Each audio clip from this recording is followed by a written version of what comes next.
ज्येष्ठ नेते गणेश नाईक यांनी नवी मुंबईतील महत्त्वाच्या मुद्द्यावर आज जोरदार टीका केली। ट्रक टर्मिनल बांधलेल्या महागड्या घरापासून ते सिडकोच्या भूमी व्यवहारापर्यंत आणि पाणी पुरवठ्यावरून प्रशासनाच्या अपयशापर्यंत अनेक मुद्द्यांवर त्यांनी थेट आरोप केले। काय झालं होतं, गेल्या 8 महिन्यापूर्वी निवडणुका झाल्या आणि तुमच्या सगळ्यांच्या सदिच्छेनं सिस्टीममध्ये गणेश नाईकला मंत्री म्हणून काम करायची संधी मिळाली। पूर्वी ज्याला आमदार होतो त्याला माननीय आयुक्तांबरोबर पूर्वी 8 दिवसामध्ये, नंतर 10 दिवस, 15 दिवसामध्ये आयुक्तांकडे जाऊन जे मावळत्या सभागृहाचे नगरसेवक आणि उभरते कार्यकर्ते यांच्या समवेत आयुक्तांशी बैठक घेऊन त्यांच्या समस्यांचं चर्चा करून त्याच्यातून निराकरण करण्याचा प्रयत्न व्हायचा। पण गेल्या 8 महिन्यापासून महापालिकेमध्ये माझं जाणं बंद झालं आणि कार्यकर्त्यांना पूर्वी असं वाटायचं की दर 15 आठवड्यांनी महासभा होते, तर त्याच्यातला तो एक आत्मविश्वास त्याला निर्माण झाला, तो आत्मविश्वास कमी कमी होत चालला। आणि दुर्दैवानं सांगावं असं वाटतं की या प्रशासनातल्या काही अधिकाऱ्यांमध्ये जी मस्ती आहे, हिज मास्टर व्हॉइस ही कंपनी होती, माहिती की नाही?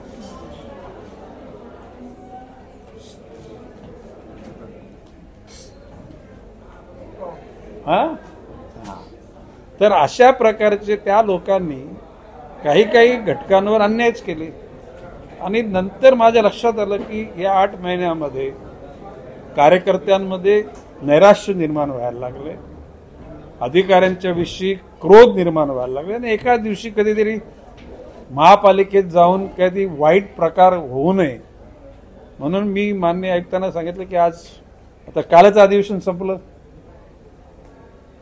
संध्याकाळी 5 वाजता तिथे संपलं आणि मी ॲडव्हान्समध्ये प्लॅनिंग केली होती की या ठिकाणी पर्टिक्युलर लोकांना आणि टू द पॉइंट तुम्ही तुमच्या बाजू मांडा आणि 1 महिन्यामध्ये परत याचा मी आढावा घेणार आहे।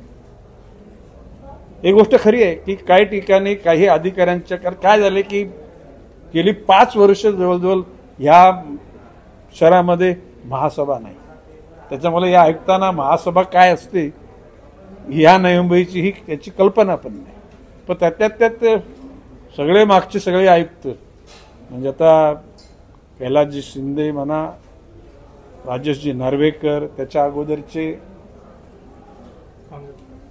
अभिजित बांगर, या सर्वांच्याकडे तशा प्रकारच्या कार्यकर्त्यांना घेऊन मी गेलो आणि आता निवडणुका जवळ आल्या असल्या तरी सुद्धा काही कार्यकर्त्यांना तर म्हणजे अतिशय चुकीच्या पद्धतीने वागवलं गेलं आणि म्हणून त्या बाबतीमध्ये माननीय आयुक्तांना मी बोललो आता या 1 महिन्यानंतर याचा आढावा घेणार मी, बऱ्याचशा चुकीच्या गोष्टी होत्या त्या दुरुस्त केल्यात असं मी बोललो मगाशी आणि आता त्याच्यातून चांगला मार्ग निघेल असं बघू। हे बघा, गेली 5 वर्ष 8 महिन्यापासून नवी मुंबई शहराला 12 धरणातून मिळणारे पाणी 40 MLD पाणी 5 वर्ष दिलेले नाही। पाणी चोरलं, मी काय बोलतो की चोर के चोर और ऊपर से शिरजोर, म्हणजे कमीत कमी तुमच्याच नालायकपणामुळे नवी मुंबईची जनता ताणलेली राहिली आणि तुम्ही काय आम्हाला खिजवण्याकरता परत तुम्ही सांगता या ठिकाणी पाणी नाही। प्रश्न असा आहे खरं म्हणजे इथं बॉडी नाही आहे, बॉडी नाही म्हटल्यानंतर इथल्या कार्यकर्त्यांना दोष देण्याचा प्रश्नच प्रशासन आहे। प्रशासन हे नगरविकास खात्याच्या अंतर्गत आहे, म्हणजे हुज फेल्युअर इज दिस, हे फेल्युअर कोणाचं आहे? नगरविकास खात्याचं फेल्युअर आहे। आणि परत तुम्ही बोलता की घनसुलीला पाणी नाही, तलोलीला नाही, गोठुलीला नाही, तो पाणी तुम्ही त्या ठिकाणी चोरलाय। हे चोरावं का बोलावं लागतं? गेली 5 वर्ष 8 महिने त्या ठिकाणी 40 MLD पाणी नवी मुंबईला मिळणारा तुम्ही दिलेला नाही। तुम्ही म्हणजे कोणी? प्रशासन कोण चालवत होतं त्यावेळेला?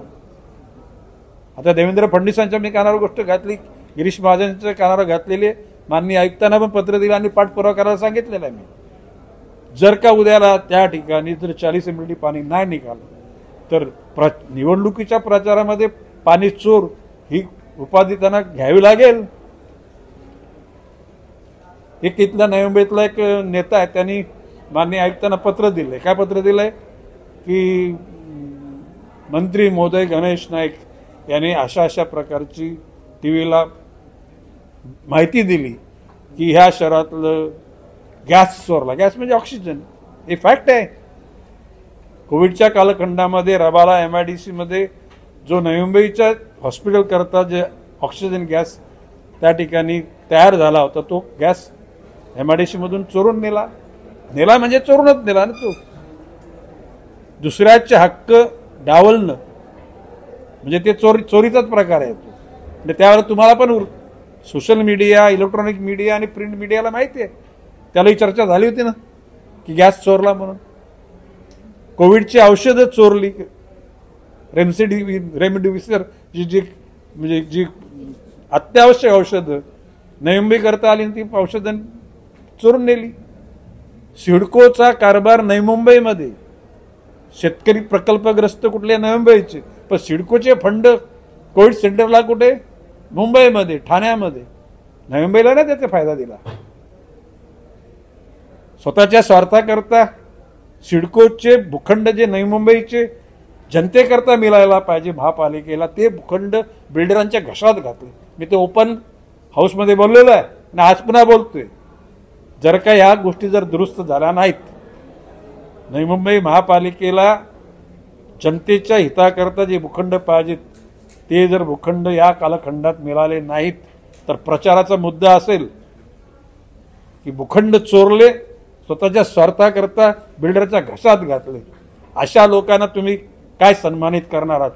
जनतेला अपील करणार आम्ही. पाणी चोरल्याचा आरोप करीन, गॅस चोरल्याचा आरोप करीन, औषधं चोरण्याचा आरोप करीन आणि स्वतःच्या काहीतरी लहरी करता 6,000 कोटीचा भूदंड 14 गावाचा समावेश करून नवी मुंबईवर टाकलेला आहे. नवी मुंबईच्या जनतेला ते परवडणार आहे का? हे प्रचाराचे मुद्दे असतील. न पेक्षा आता अनाऊन्स करावं, नवी मुंबईचं 40 MLD पाणी दिलं गेलं.